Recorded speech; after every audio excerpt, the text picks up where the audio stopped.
شکریہ نعیم مسعود صاحب. ہم نے ایک تھنک ٹینک ساؤتھ تشکیل دیا ہے جو ایک ریسرچ اینڈ ڈیولپمنٹ کا ادارہ ہے اور اس کو ہم آگے لے کر جائیں گے.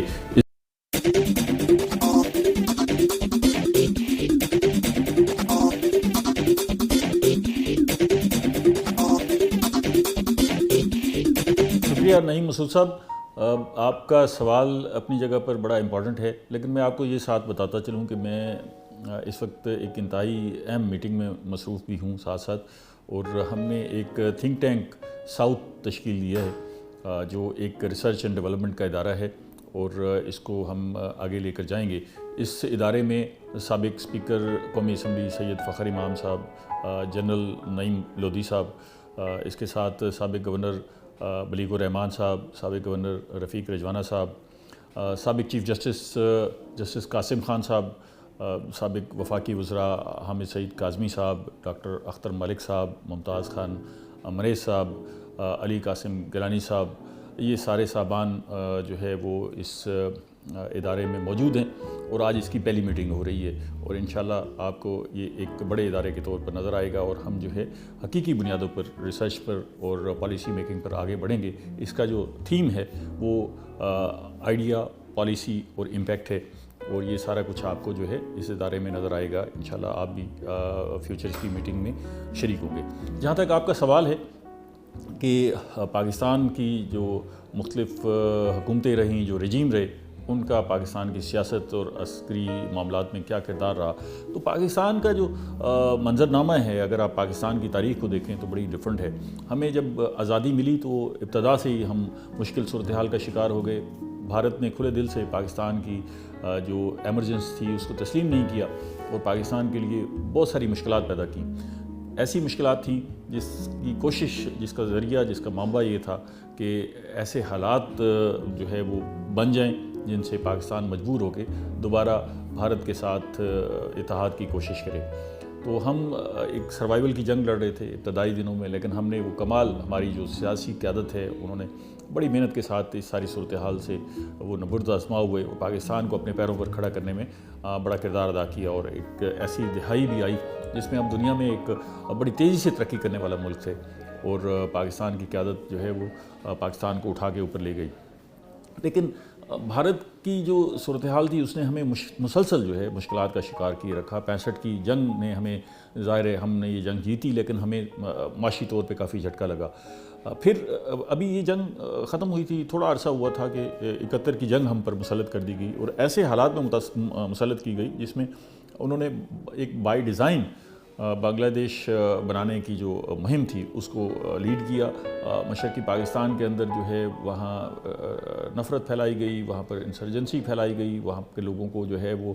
اپنے ساتھ ملا کے پیسوں کے ذریعے کچھ لوگوں کو انہوں نے پاکستان کے خلاف کیا. پھر وہاں پر اپنی فوجیں اتار دیں، اور بھارت آج بھی یہ کہتا ہے کہ ہم نے علی اعلان جو ہے یہ سارا کچھ کیا اور یہ ہماری انویسٹمنٹ تھی. تو 71 کی جنگ میں جب ہمیں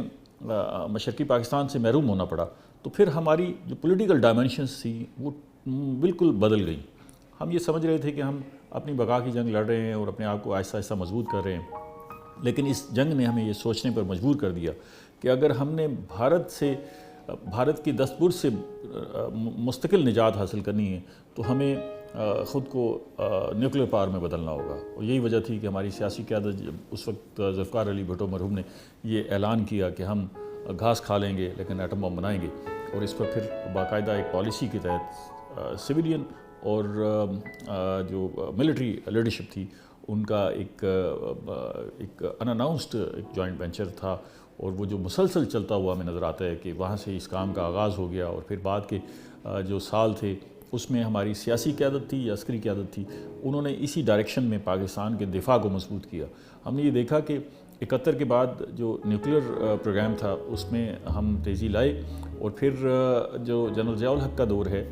جس میں سیاسی قیادت بھی آتی رہی، تو اس دور میں بھی ہم نے اس کو عملی جامہ پہنانے کے لیے بھرپور جدوجہد کی، کوشش کی. اور یہ جو افغان وار تھی کو اس کی ہمیں بڑے نتائج بھگتنے پڑے، بہت خمیازہ بھگتنا پڑا، لیکن ہم نے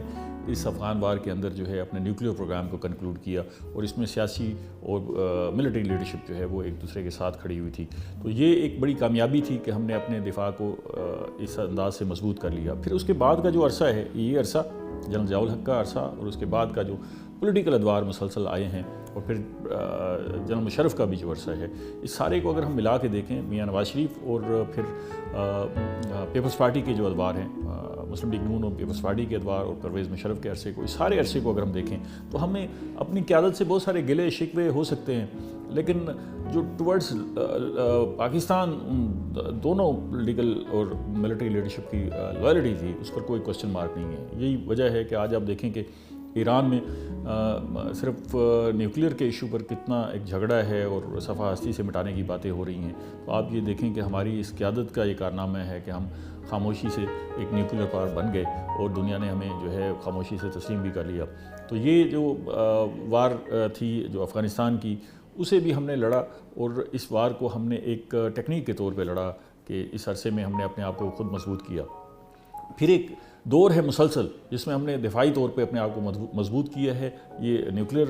پاور تو اپنی جگہ پر ہو گئی، ایک اسٹریٹجک پوزیشن جو ہے یہاں پر اس خطے میں بدلی، اور ہم نے چائنا کے ساتھ جو ہے دفاعی معاملات بہت آگے لے کے گئے۔ اس سے پہلے ہم انحصار کرتے تھے امریکہ پر، اور سیٹو اور سینٹو کا حصہ بھی ہم اسی لیے بنے کہ ہمیں شاید جو ہے یہ سپورٹ رہے گی، اور پاکستان پر جب بھی برا وقت آئے گا تو پاکستان کا ساتھ امریکہ دے گا، اور یہ دونوں اتحاد جو ہے پاکستان کے ساتھ کھڑے ہوں گے۔ لیکن وقت نے یہ ثابت کیا کہ آپ کو اپنی جنگیں خود لڑنی پڑتی ہیں، اور ہم یہ قائل ہو گئے 65 اور 71 کی جنگ کے بعد کہ ہمیں اپنی جنگیں خود لڑنی ہیں۔ تو اس لیے ہم نے اپنے آپ کو مضبوط کیا۔ پھر ایک ایسا دور آیا جس پہ ہم نے چائنا کے ساتھ اپنے ریلیشن شپ جو ہے، دفاعی ریلیشن شپ بہت سٹرانگ کیے، اور پھر آپ یہ دیکھیں کہ نہ صرف ہم نے اپنی انڈسٹری کو بہتر کرنے کے لیے، اپنی روڈز کو بہتر کرنے کے لیے چائنا کی ٹیکنالوجی ادھر منتقل کی، پھر الخالد ٹینک جو ہے اس کا بننا، اور پھر اس کی ٹیکنالوجی کا پاکستان منتقل ہونا، پھر اس کے بعد میزائل ٹیکنالوجی میں ہم نے جو ترقی کی ہے، پوری دنیا سے جو ٹیکنالوجی اٹھا کے لائے، اور اس میں ہم بہت تیزی سے آگے بڑھے، یہ ایک جوائنٹ وینچر تھا۔ پھر JF-17 تھنڈر جو ہے یہ ایک جوائنٹ وینچر تھا،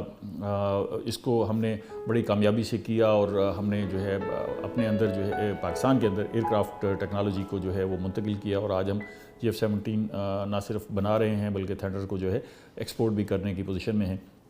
تو اس میں ہم جو ہے ہم نے بڑی تیزی سے ترقی کی۔ پھر اس کے بعد جو ہے یہ جو آبدوز ہے ہنگور کلاس، اس کو جو ہے اب وہ 8 آبدوزیں ہیں جو 4 چائنا میں بنی ہیں اور 4 پاکستان میں، تو یہ ٹیکنالوجی بھی ہمارے پاس جو ہے منتقل ہوگی۔ یہ 35 جو ہے وہ اب ہمیں ملنے جا رہے ہیں چائنا سے، تو وہ بھی ٹیکنالوجی ہم 80% اپنے دفاع کا انحصار چائنا پر کر رہے ہیں، اور خاص طور پہ جو ریڈار کی ٹیکنالوجی ہے اور سائبر ٹیکنالوجی ہے اس کو ہم نے چائنا کے ساتھ مل کے نئی جہتیں اس کی بنائی ہیں، اور نئے انداز جو ہے اس کے اڈاپٹ کیے ہیں، جس کو ہم نے ابھی مارکہ حق میں بنیان ورسوس میں بھی آزمایا ہے، اور ایک کامیابی سے آزمایا ہے، اور پوری دنیا مترف ہوئی ہے۔ تو میں مجموعی طور پہ یہ سمجھتا ہوں کہ ہماری سیاسی قیادتیں جو ہے وہ ہمیشہ جو ہماری عسکری قیادتیں ہیں ان کے ساتھ کھڑی رہی ہیں، اور ہم نے آپس کی جو تلخیاں رنجشیں جو رہی ہوں گی،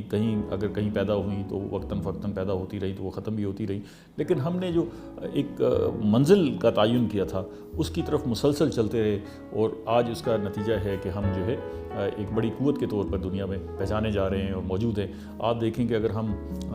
2 بڑی طاقتوں کے درمیان جو ہے ثالثی کروا رہے ہیں، تو جب 2 فریق لڑتے ہیں تو ثالث بھی تگڑے کو چنتے ہیں۔ ایسا ممکن نہیں ہے کہ نمبردار جو ہے وہ 2 نمبردار لڑ رہے ہوں اور اپنے مظاہرے کو جو ہے وہ